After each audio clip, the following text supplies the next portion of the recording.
Good morning, dear participants. Good morning, dear panelists. I'm Sébastien Treyer, the director of IDRI, the Institute for Sustainable Development and International Relations, the think tank based in Paris.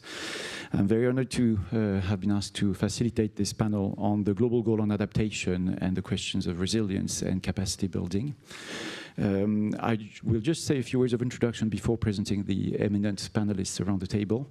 And I must say that one of the key elements that is important also for this introduction is that this panel has been organized by the Overshoot Commission, that there is I can just advertise for the report of that commission. Having not been part of it, you can understand that this is really just free advertising from my part with no interest, just the interest of what's in the report.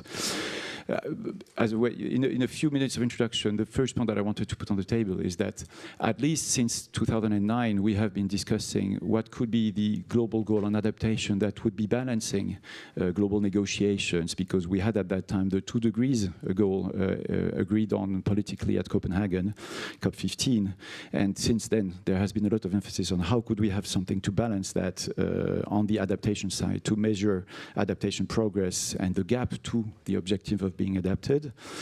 My former director, Teresa Ribera, currently the Vice President of the Government of Spain, has been producing ahead of COP21 a very important paper published in Scientific Papers, asking and framing what could be the global goal on adaptation.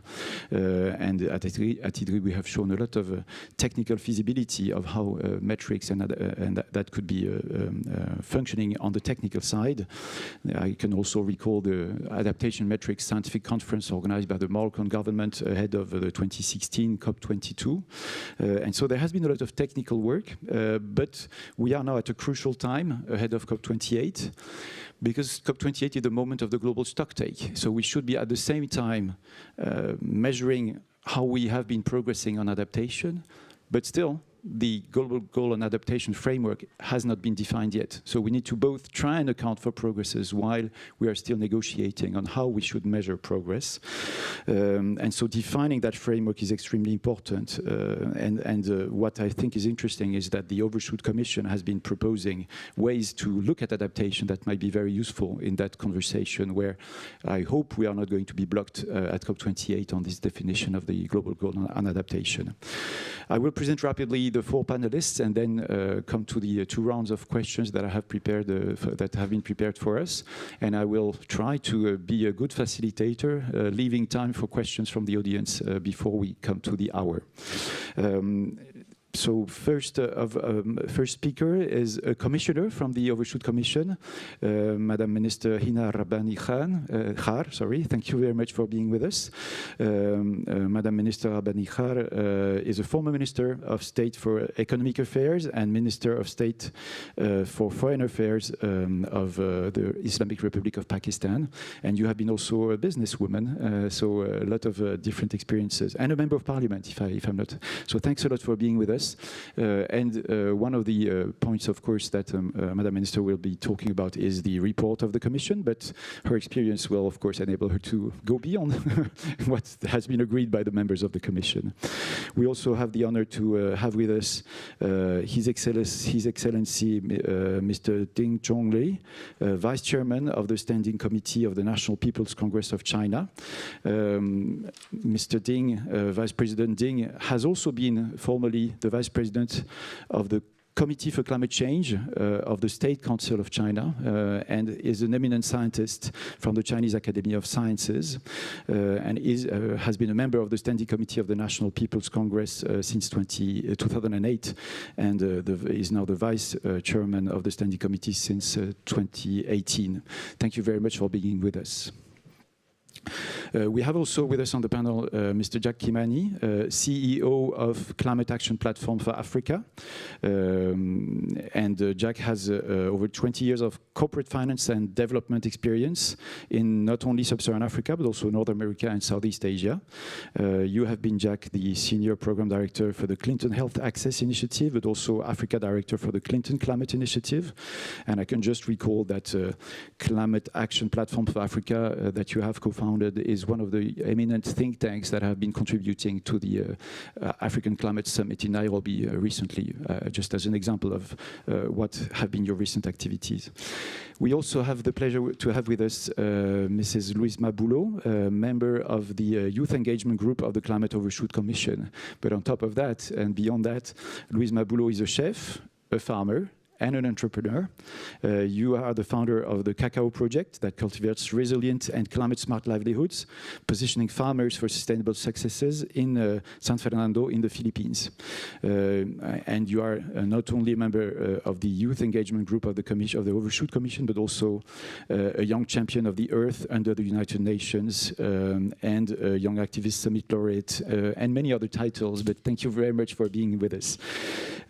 So that's the program, is that you've seen the different experiences of the panelists.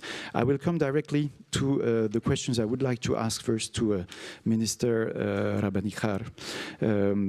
Could you share with us some of the recommendations of the Climate Overshoot Commission on adaptation, and how do they relate to the ongoing discussions regarding the global goal on adaptation? And how do you see that this could help resolve some of the disagreements that are currently existing, particularly between developing and developed countries? Sure, thank you.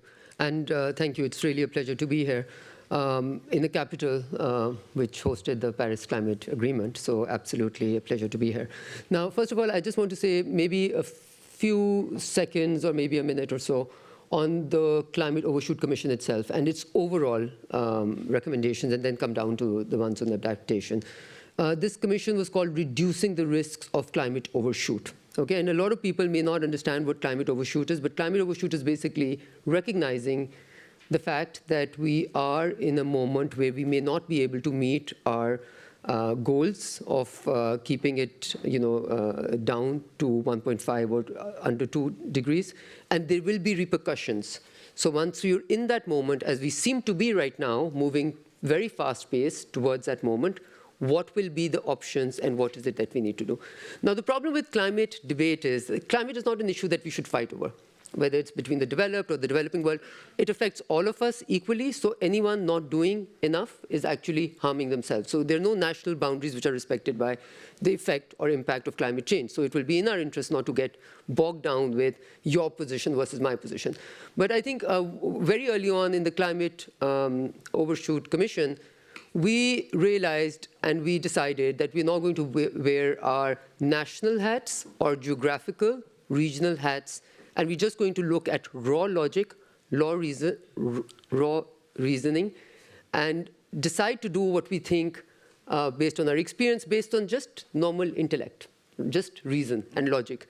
What is the best thing to do? So squabbling over what is more important, what is more threatening, what makes us more vulnerable is quite stupid, really. Everything it makes us vulnerable. Whatever makes us vulnerable, we need to recognize it, and we need to try and start solving the problem rather than keep on debating the problem. And that was really where the Climate Commission's work comes from. And in the overall theme, we came with what we call, because a lot of people said, oh, you're looking at overshoot, but mitigation is still important. Of course it's important. It is the first thing. And not concerned about adaptation, of course it's important. It is the second thing. So we came up with what we call the CARE framework, which is CARE, C for cut emissions. There is absolutely no way that we can move forward not expecting really bad results if we are still not committed to cutting emissions to the best of our ability as quickly as is possible. We're already too late. The second is adapt, because the effects of climate change on countries like mine are already visible. We cannot afford, in Pakistan, I was telling someone, we have no climate deniers like we have in certain more developed countries, simply because we have stared climate change and its impact in the face and suffered the consequences in a really astronomical manner. And then remove, because as much carbon dioxide as we've already sent in the atmosphere, we'll need to look at removing and ways and means of being able to remove it to be able to meet our goals and objectives. And lastly, on the very, very, very controversial question of SRM, explore governance frameworks and research, but a complete moratorium on large-scale trials, simply because we don't know enough. We can't get into something that has immense unintended consequences. Now, coming specifically to adaptation. So I wanted to give that framework because in some ways it sort of shows the approach that we took to this question of not squabbling over what is and what isn't important, recognizing everything is important, everything is as important, and we need to do everything at the same time. Wasted already too much time on squabbling over, this, that, the other. Now, on adaptation, the first thing which I'm very proud of that we put in, and if nothing else, please do read the executive summary, because it's really few pages which give you very concretely what needs to. So on adaptation, we first of all recognize that adaptation is something which is going to be hyper-local. Adaptation is not a one-size-fits-all. So you cannot have the same adaptation techniques in Philippines, in Barbados, or in Pakistan, and in India, and in the US. It's going to be dependent on how we did development, and many, many other things, to our geography, to our locality, to everything. So we recognize that international finance and policy support must be in a framework which is hyper-local. Assessment should fill that. Then we understand that a standard metrics for adaptation has to be developed.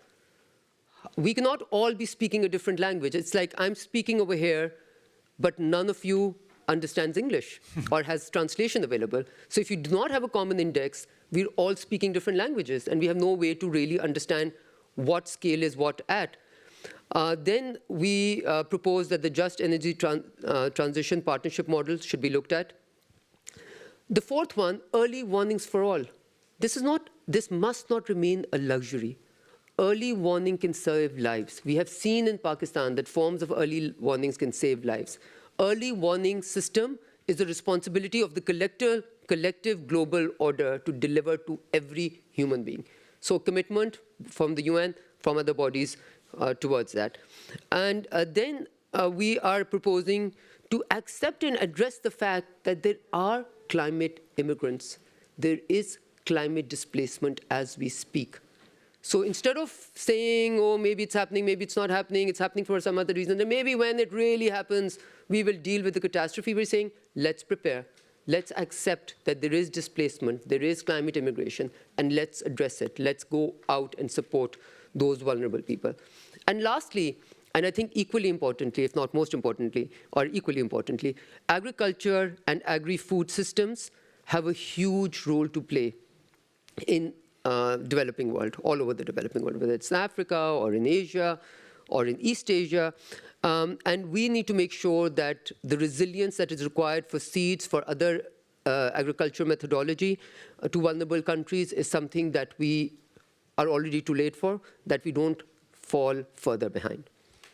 Thank you very much, Madam Minister. That was very positioning a lot of the important features that we need to discuss already today. And I'll turn to His Excellency Vice President Ding. You will need translation from your earsets because Vice President Ding will be speaking in Chinese. My question to you, Minister, Vice President Ding, is how do we close the gap between the developed and the developing countries to achieve consensus on the global goal on adaptation? Thank you for your question. Just now, you asked the question concerning the global goal on adaptation. Developed countries and developing countries have not achieved consensus. There's still a gap. And you asked how to close the gap.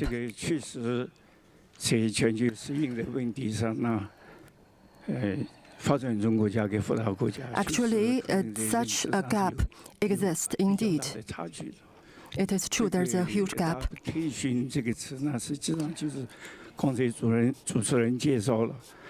And the concept of adaptation you have just presented, it has been formulated more than 10 years ago.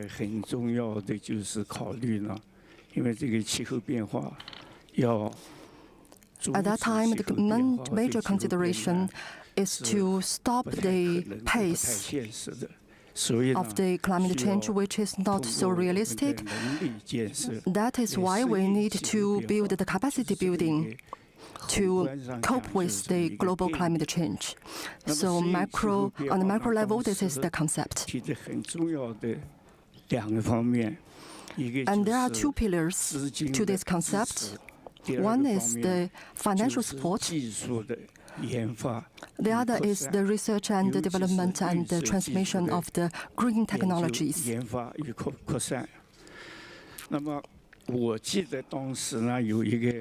I remember that at that time, the climate change will cause most severe impacts on developing countries because in developing countries, their infrastructures, they are more vulnerable. Their resilience is not so good. So that requires technical and financial support from developed countries. And at that time, the developed countries made promises and commitments to provide $100 billion of financial support to developing countries and to share with the developing countries their advanced green technologies to improve their coping capabilities. And just now, you mentioned the gap. And for me, the major reason for the gap is here. It is that the commitment on the financial support and the technical support to developing green technologies have not been delivered.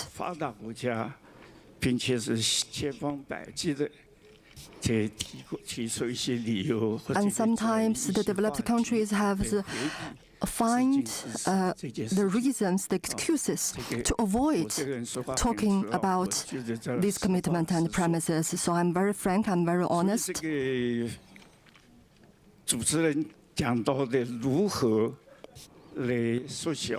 So you mentioned how to close the gap. I think the answer is simple. It only needs that developed countries do what they have said.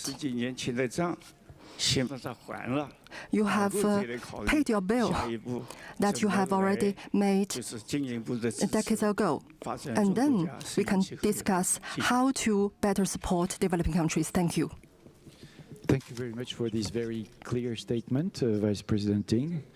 We'll probably come back to the perspectives about that, as some developed countries are claiming that these promises have been met or will be met in 2023. But of course, this needs further investigation.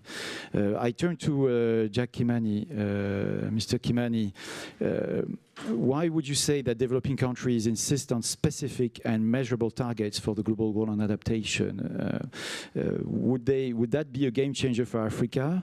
And how do you see that the development of metrics for adaptation outcomes can relate to what's been discussed in the global goal on adaptation and to the funding discussion that Vice President Ding has just been installing in our conversation?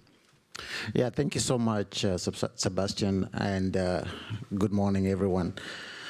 I think I will say right from the bat that there is a trust deficit. There's a trust deficit between developing and developed countries, which is informed by a track record of commitments made, commitments not met. You go back to 2009 in Copenhagen with the Adaptation Fund, mixed reactions in terms of the implementation, the execution of that, its effectiveness. It really begs the question in terms of, are we aligned in terms of the scale of the problem? Are we aligned on whether we are globally on track to adaptation, or are we sort of craning towards missing all the targets that we set for ourselves and on a pathway towards increasing climate risks? Now you think about it, we know that greenhouse gases continue to rise. That is not in question. We know that global temperatures are also increasing. But the minister mentioned about climate overshoot. I think most scientists do agree today that the 1.5 degrees Celsius, that limit, we're going to blow past it. We'll overshoot that. It's a question of whether we remain below the warming levels of 2 degrees Celsius. So these are the statistics. I'm from Kenya, and Kenya is just coming out of a 3-4 year drought, extended drought, for a country whose food production is largely dependent on rain-fed agriculture. And we continue to see a lot of these extreme and frequent weather events in a way that hasn't happened before. So I'm sure I'm preaching to the choir about this, but I highlight this even before I respond to your question to just showcase the situation that we are in and the urgency that is needed in resolving issues of adaptation, issues of mitigation, and ensuring that we can put our resources and our efforts, concerted efforts together to making sure that we are reacting in a way that the situation demands. Why do we need to have specific targets, measurable targets? Well, number one, for accountability and transparency, because if you do not have concrete and accountable commitments, then how are you able to track progress? How are you able to hold various stakeholders, the various partners, in terms of their commitments, holding them accountable on whether they're delivering on that? Secondly, is from a resource allocation standpoint. If you think about clear targets will help in determining the financial needs that are needed to deliver on the various adaptation initiatives, adaptation projects, and that will also help developing countries in terms of negotiating and being able to secure funding from international sources. Third, I would say from a priority setting standpoint, when you have targets, clear targets, they also help in terms of, most of these countries are dealing with a range of climate-related challenges. And you need to know where to start. You need to be able to have a clear understanding of how you prioritize those various challenges.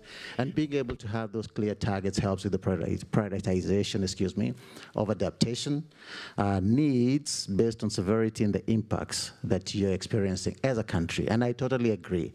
When you talk about adaptation, it's quite local, as the Madam Minister mentioned. It is as local as it gets, because there will be varying degrees across various parts of the world.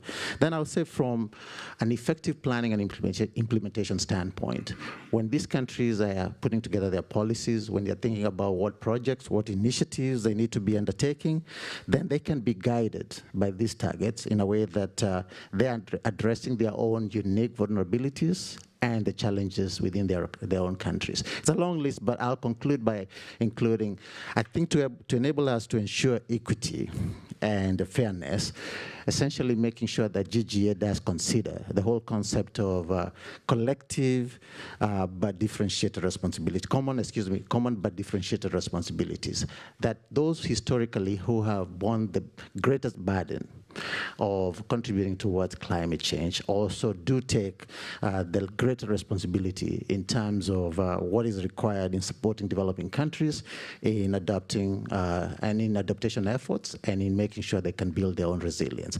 Without these targets, it becomes rather impossible that you can be able to hold, you can be able to do this, hold these countries responsible. You can be able to have the ability for accountability. You can be able to track against progress.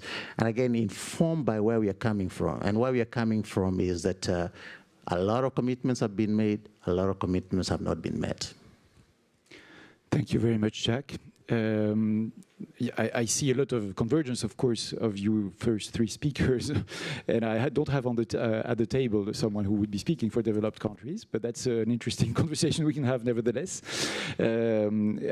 Louisa, your role is a little bit different probably. I don't know, what I think is interesting is also to not just confine you in being younger than the other speakers, but really to see how you've seen the involvement of youth voices in the debates leading to the global goal on adaptation. How do you find these voices have been included? And in particular, as you have an interest in adaptation metrics, how do you see the importance of these metrics in these negotiations? What would be your own expert view on that to some extent?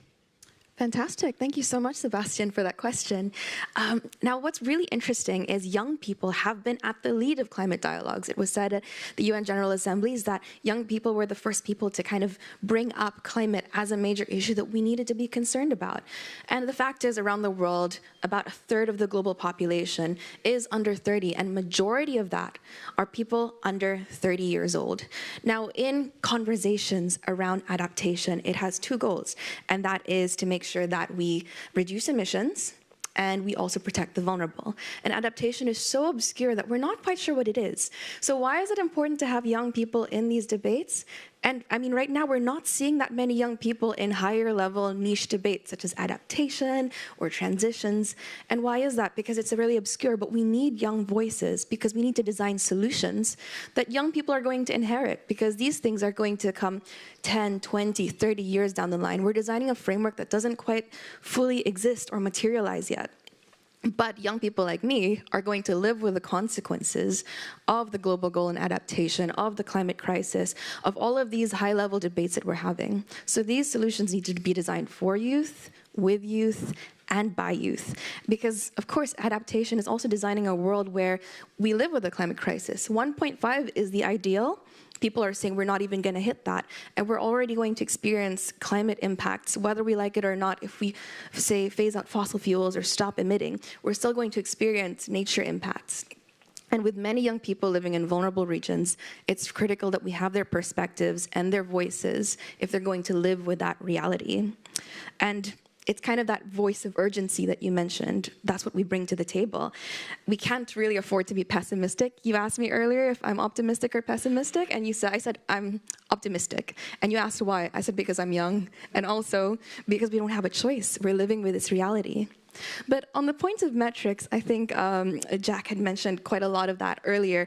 It's really important that we start thinking of metrics that are aligned, as Minister Rabbani Khan had mentioned, but also think of local, national, regional commitments and these metrics that are practical and accessible to people. Because of course, we're going to measure metrics, but we can't have one big global fix-all solution. What we need are on-the-ground projects. I personally have a project that helps farmers transition their farms from monocultures to agroforests. And I want to make sure that farmers in the Philippines, in the middle of nowhere, the word adaptation hardly exists in our language, but I want them to understand that what they're doing is adaptation, is transition, is regeneration, and I want to make that accessible to them. So there has to be a metric that's standardized, but also a metric that people can understand on the ground, because 80% of food, as you mentioned, which contributes mostly to greenhouse gas emissions, is produced by smallholder farmers in countries like mine. And if they don't understand what transition or adaptation is, how can they adapt and transition? And so creating these metrics that are accessible, but also uniform and can be adapted around the world and is consistent is incredibly important, and that's what I'd hope to see. Thank you very much, Luisa. I think that's a tremendous challenge for adaptation metrics to be meeting those two goals, but I understand why it's so important to have locally communicable but also globally relevant types of metrics. Before coming back to you, Minister Rabbani-Khan, I was just trying to put the emphasis on what I heard is a lot that we are discussing the global goal and adaptation and its objectives and targets framework. That seems a very technical discussion on metrics, but it's so much related to the former commitments made already on adaptation, the financial commitments that Vice President Ding has mentioned, and the equity question that Jack Kimani has been also insisting on.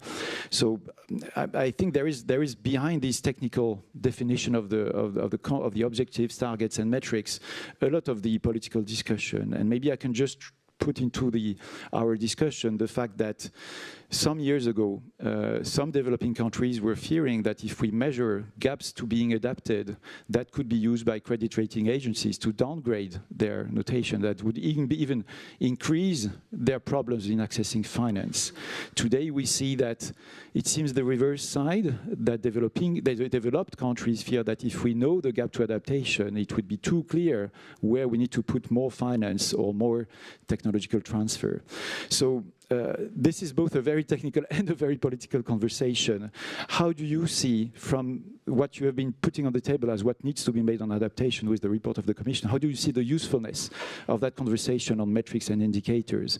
If it's blocked, it might be a problem. If it can be unlocked, could it be useful for unlocking finance, as you said? I mean, from the first statements, I see a perspective that is not that easy. Yes, you know, I mean, most of it is very simple, but it's made to be very, very complex. So it's almost like something very simple is taken and, you know, very complex language and is sort of strewn around it. Now, you know, this to me is, you're saying this is very technical, but it's also very untechnical, yep. Right? Because it also shows how every country and the developing countries together perhaps are at a different place than they were a decade or 2 decades back, right? At that time, it was the developing world which was holding the climate card and saying, you know, climate change, invest in it, etc. It didn't mean anything to the developing world as much, or did not mean as much as it did, right? And at that time, typically, as someone who's looked at Pakistan's aid portfolio for almost 7 years of my life as Minister of State for Economic Affairs, which means I was looking at the multilateral portfolio of the World Bank, of the Asian Development Bank, of USAID, of European Union, etc. I can tell you that monitoring and evaluation is always normally a very big, strong ask of the developed world, of any assistance that comes. So I find it rather rich and interesting that on this particular aspect of adaptation, the developed world is standing diametrically opposite to its typical position, where it is actually against monitoring and evaluation of adaptation, right? And the developing world, because it understands that adaptation is such a key to its climate, to how it is able to deal with climate change, is very keen that there should be monitoring and evaluation. And I think, you know, without being very political, but being political, I will say this. I think the fear is that after the matrix and after a discernible way to be able to measure how far back we are on our goals for adaptation, there will be the question asked as to who is funding the financing gap and how much of the financing has been done.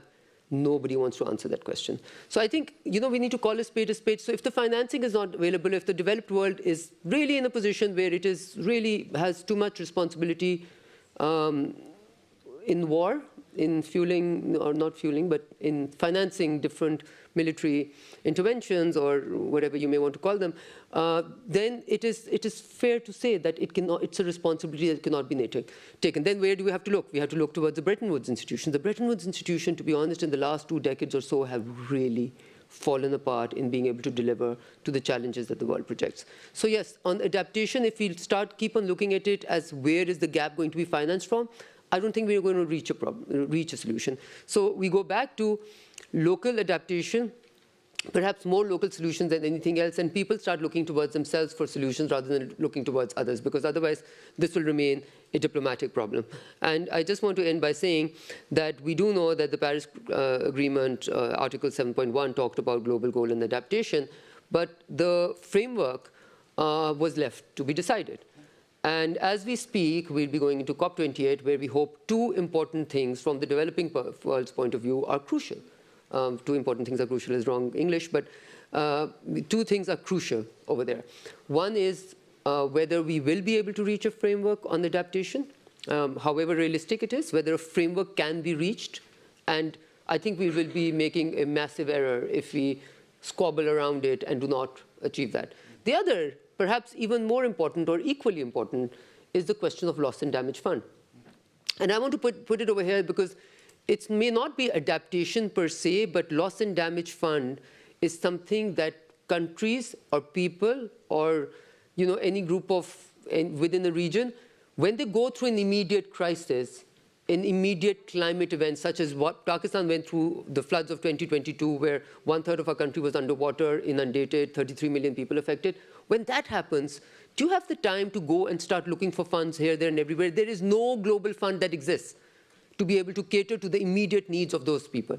Now, if you look the other side and look at how we were able to come up with funds such as SURF, which was immediate humanitarian assistance, which was required for immediate relief, as soon as we were hit by the tsunami and the earthquake, the tsunami in East Asia, and we understood, we recognized there was a problem, we needed to address it. Here we recognize there's a problem, but the politics will keep us away from. I think the trust deficit will be irreparable in many ways if this loss and damage fund continues to be taken as a diplomatic fight between the North and the South. I think far too much time has been wasted, and it's really important that both on the adaptation framework and the loss and damage fund, COP28 is able to deliver, and we're able to get out of our positions that we've held and get attached to the principles that we should be holding in being able to move forward on that. Thank you very much, Minister. Maybe just one element that might be important for us to bear in mind, and you might want to come back to that. You mentioned that the Bretton Woods institution have not been delivering, but one of the key elements that were discussed in this building in June was how can we reform the Bretton Woods system to make it deliver on climate. So my analytical point as a think tank based in Paris that is not the voice of the government of France is that we see a lot of Europeans trying to acknowledge that their pockets are not illimited, that they can be recapitalizing, but that the reform of the Bretton Woods institution is a very important global conversation because of the lack of finance. Nevertheless, Vice President Ting, you were saying the promises have not been met. I was saying, I think it's Germany and Norway, or Germany and Canada, who were saying we have good. How did they say that? Because the OECD is monitoring these promises of the $100 billion per year with always 2 years late, because that's how you can get the data. But Germany and Canada have been saying in 2023, this goal will be met. How do you see, I mean, you don't need to react on that specifically, but I think on the point that you put on the table just in your first intervention, you were saying as soon as the promises are not met, we cannot go forward. What would be your advice to negotiators at COP28? Should they take into account this statement by Germany and Canada that this promise is going to be met this year and that we can go forward? One last element for the audience and you is also that the 100 billions are important, but there is also the idea that we need to, within that amount, an important part is how much for adaptation. And that's also something that is complicated to measure and not sure it's been met either. So I just wanted to put that into context. You don't need to, if you want to correct me, of course, please correct me, but you don't need to react exactly on the numbers. My question is, what is the next steps? What would you advise negotiators at COP28 on the global goal on adaptation? Thank you.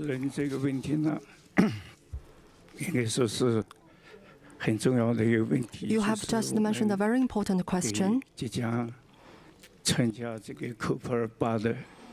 It is that what we can provide advices to the parties to negotiations for the COP28, if I understand correctly.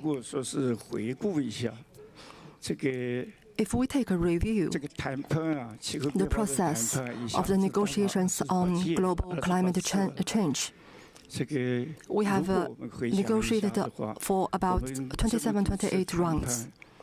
We have conducted so many rounds of negotiations. We need to look at what progress we have achieved. And personally, I think there's not a significant progress.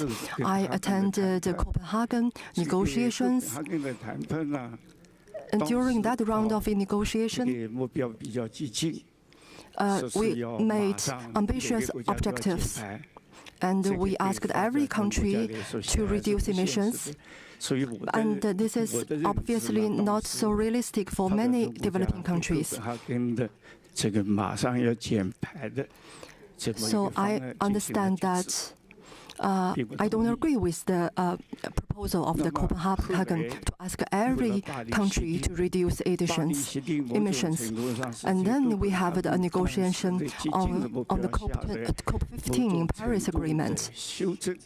And a Paris Agreement is kind of correction to the previous one. And it relies on the automatic reduction of emissions.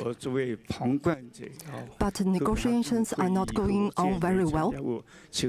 And after that, I haven't attended the other rounds of negotiations, so I speak as an observer.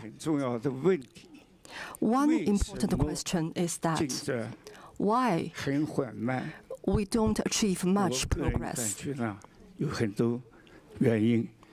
I think there are obviously many reasons. I would like to take this opportunity to make some advices. I grew up in a village in the east of China. And as you know, decades ago, in that area of China, rural life was quite distressed. Neighbors often had disputes over some small interests. And every time such disputes happened, the elders in our village used to use such kind of words to mediate the disputes. It says as follows: you should think of yourself in the first half of the night, and you should think of the others in the next half of the night. And this is our Chinese people's ancient living wisdom, to live with others. So the first point that I would like to make is that all the parties of the negotiations, you should not only think of yourself, you should also think of others. You should not only think of yourselves, your own interests. The second point, whatever you have promised, you need to deliver. We have heard so many promises, and unfortunately,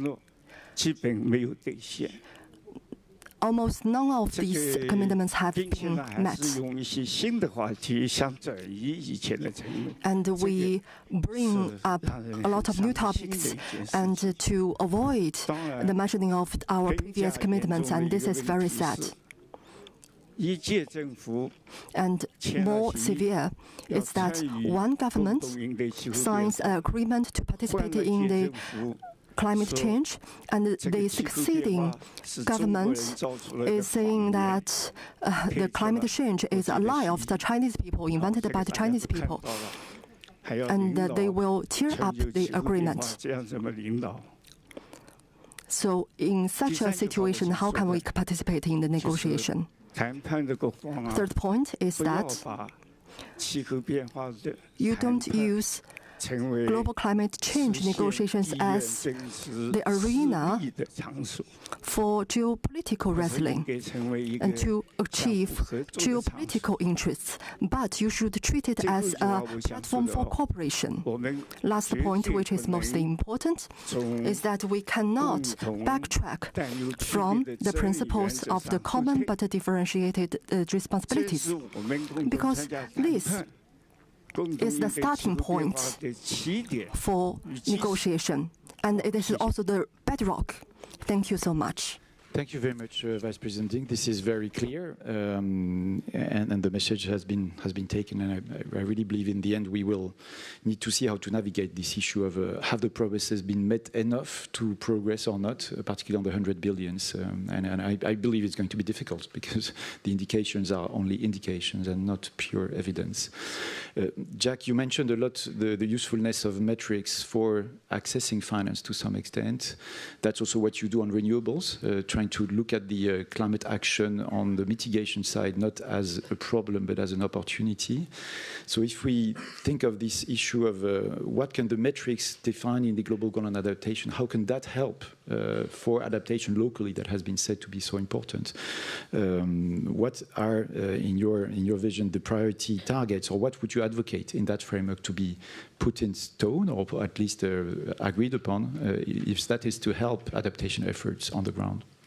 Yeah, I will speak in rather general terms because I think these will vary depending on locality, as we discussed earlier, because each one of these geographic locations will look very different. But I think it's important, obviously, at a minimum, and I'm going to be, again, sharing obvious targets that most of us resonate with, increasing the resilience of vulnerable communities. That, at a minimum, is a target that we all need to share in, and looking at what is it that we need to have in terms of indicators that enable us to assess how we're driving towards building that resilience.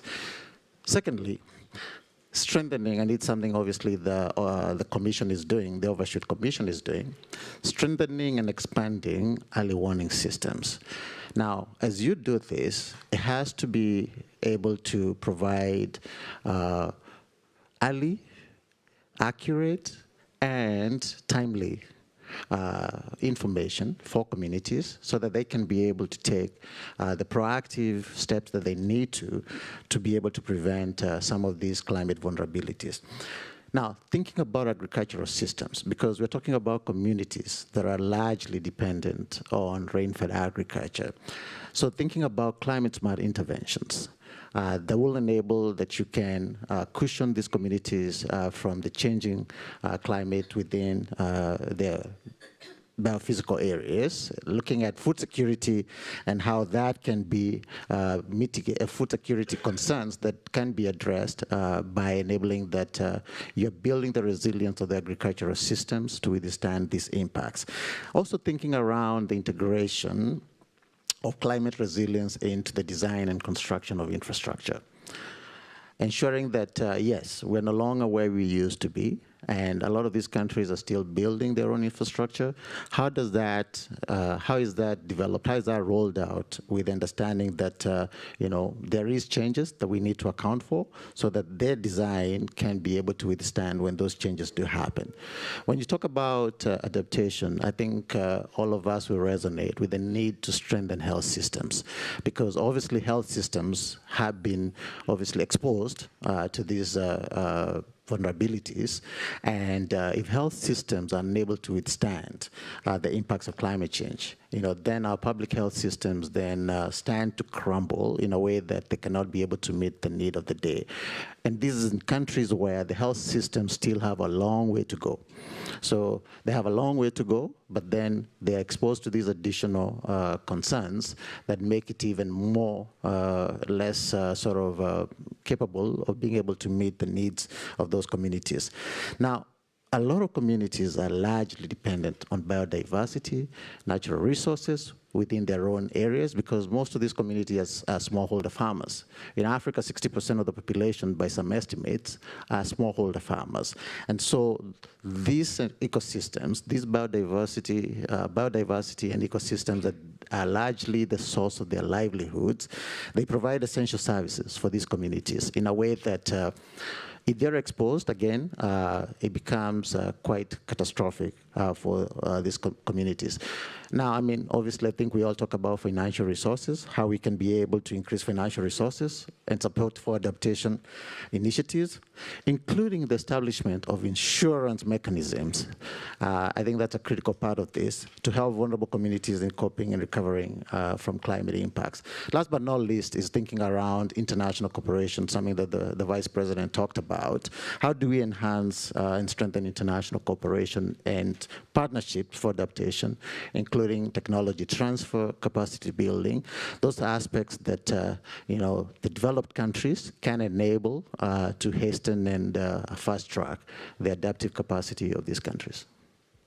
Thank you very much, Jack. I think I see a lot of convergence between the idea that we need to have metrics that enable to account for progress, to foster international cooperation and channeling the finance transfers and technology transfers between countries, but also that the same metrics can be helpful to communicate to farmers if they progress, but also to access insurance and finance mechanisms nationally and locally.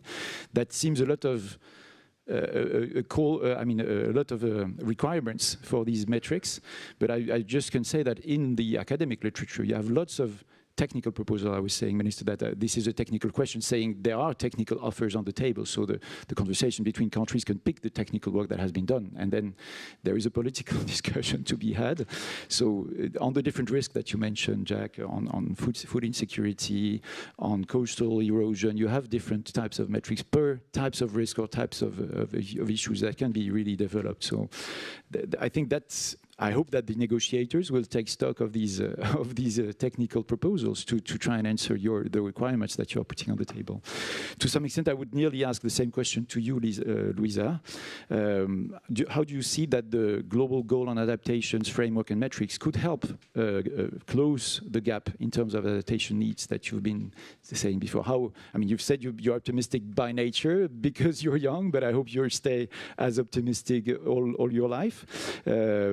How was that discussed during the Commission's deliberation? What was your point on what should be particularly important in the global goal of adaptations framework? Absolutely. Thank you so much. Well, I can't speak for the Commission. I know Commissioner Abani Khan can say more about the report, but they did extensively deliberate on adaptation, and you can find it in the report, not to be too much of an advertisement, but you can definitely read through it yourself and look at it at the Climate Overshoot Commission's website.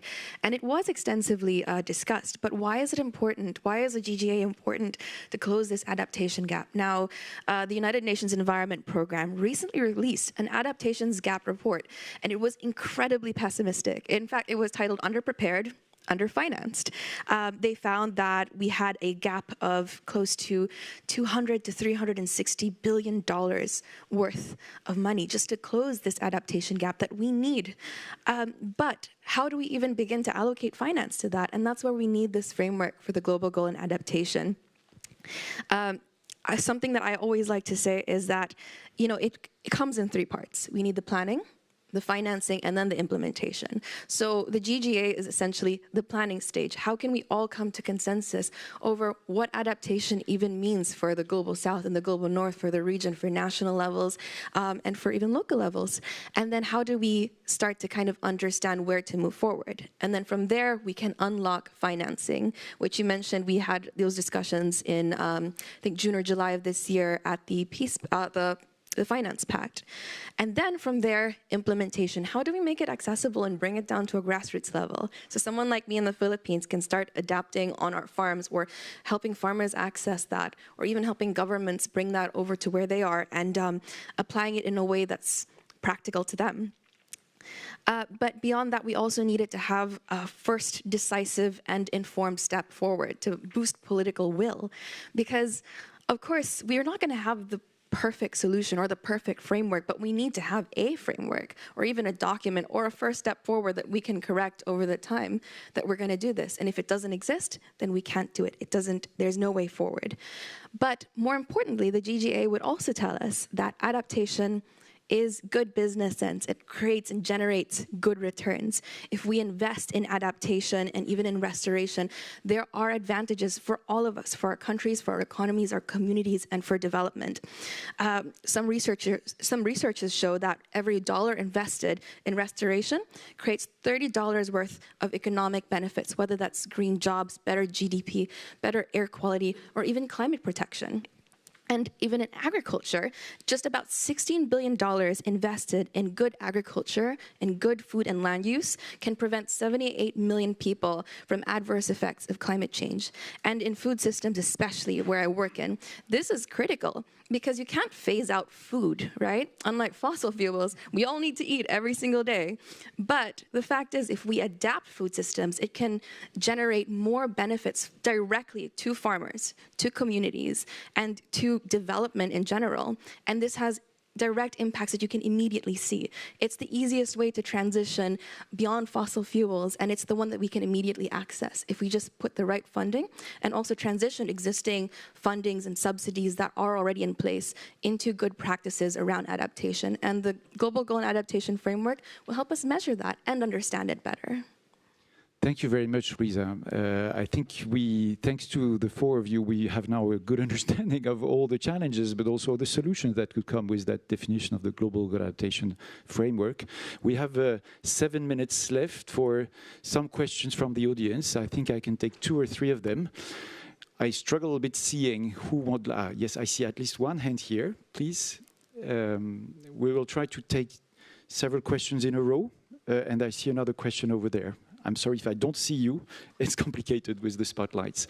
Please, madam, can you just say a few words of who you are and then ask your question? Thank you very much. My name is Laura Vai, and I'm actually working with the International Atomic Energy Agency. I would like, first of all, to thank all of you because it has been a very stimulating discussion. We have heard a lot about the importance of matrices, the importance actually of data, and I would like to take the discussion a step back, so to data sources, because I think, in my opinion, that to build the capacity on actually laboratories to understand the science and to be able to work on the technology that can help us to derive the data that can then bring to solutions, but data that also need to be harmonized, because if we have data that are not comparable, then we do have a problem. So in our case, for instance, I mean, we work very much trying to work with local laboratories on improving their capacity to work with nuclear and nuclear-derived techniques for soil management, water management, smart agriculture. So a lot of issues that are part of the climate adaptation. And of course, we also try to work more and more in stimulating youth, so bringing forward what is the narrative of the youth in STEM that we hear so much. But what is the position, the space that the framework is actually leaving to science and technology, and how we can bring different sources of science and technology together? Thank you very much. Thank you very much. This is very clear. I might just come to another question before turning to the speakers. Please. Hi, my name is James. I have a very simple question, but also a very hard question, and I'm very new to this adaptation subject. But I listened very closely, but what is the 1.5 equivalent global goal for adaptation? I understand it's something that is going to be discussed, but is there a direction of travel? What is that equivalent for the layman in the world? Thank you very much. If just in case, if possible, could you say where you're speaking from? I'm from a company called Brunswick. Thank you very much. Any third question? I'm not. Yes, please, sir. That would be the last question. Could you just say? Ouais, Est-ce que je peux poser ma question? So can I ask my question in French? Je crois qu'il n'y a pas de traduction du français vers l'anglais. Donc, mais je vais traduire. So I'm going to translate the question for you. So Abdallah Sourali, I'm from Chad, and this is one of the countries that is most affected by climate change. And youth doesn't have the means or the resources, financial resources, technical resources, to participate in this ecological transition. So what are the mechanisms that can be set up by organizations, by the African Union, the European Union, or the United Nations, so that young people can be fully involved in this ecological transition? Thank you. La traduction fonctionnait, donc j'ai pas besoin de vous traduire. Thank you very much. The translation was working. So we actually we do not have a lot of time. I can give you the floor for this question on data sources and how we manage data. The question on could we have an indication of what would be the equivalent of the 1.5 for adaptation, and how for a country and young people in Chad, how could they access some help from the different layers of governance? Very complicated question, very little time to answer. I can give you the floor for a last comment or an answer to these questions. Who would like to go? Jack, please. And then Minister Ding, and then Minister Rabanichar. So Jack Kimani, please. Yeah, thank you so much. I'll take the easy question of... I think the equivalent of 1.5 for adaptation. I will say, I think the distinction we make between adaptation and mitigation is an unhealthy distinction, in the sense that the organization I represent is quite focused on the mitigation side of things, not because adaptation is not important, but understanding that the opportunity mitigation provides, especially for developing countries, also creates the agency for them to adapt, essentially enable them to have the adaptive capacity to follow through on some of what we've been discussing today. So there is really no adaptation without mitigation. So the two go hand in hand in that sense. So sorry if I appeared like to be evasive about the question, but it really, I think that you cannot create sort of the separation here. I think looking at it as a collaborative measure is really the way to go. Thank you very much. Vice President Ding. I use very simple words to answer this question. Concerning the capability of the data, this is a very important question, but I think that if there's a willingness from the international community, I think that the current data, although they are not so compatible within each other, but technically it is feasible, but it is difficult. The second question concerns the 1.5 degrees Celsius. What does it mean? Actually, it has been developed from the 2 degrees Celsius, and it is a reduction from 2 to 1.5. Honestly speaking, from the perspective of the scientific research, we can hardly define how long the ways to go to reach this objective, although we have the computer technologies, but there are errors that's not so accurate. So personally speaking, I think the warming of 1.5, I think this is feasible. At least 1,000 years ago, we were in such a situation. And the third question, you said that you come from an African country.